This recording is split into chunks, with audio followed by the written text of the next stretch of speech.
পুলিশের সাবেক মহাপরিদর্শক জনাব বেনজির আহমেদের স্ত্রী এবং 2 কন্যার ব্যক্তিগত শুনানির জন্য আজ 24 জুন নির্ধারিত করা ছিল তারিখ, তবে তারা আজ উপস্থিত হননি এবং এই তারিখ বর্ধিত করার বিষয়ে কোনো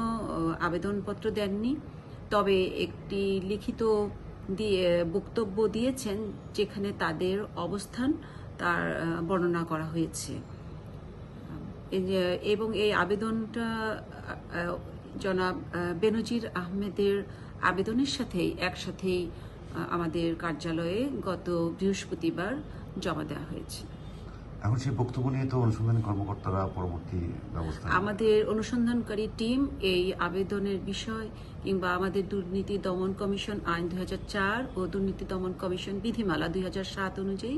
তারা প্রয়োজনীয় কার্যক্রম গ্রহণ করছেন এবং নির্ধারিত সময়ের মধ্যে আশা করছি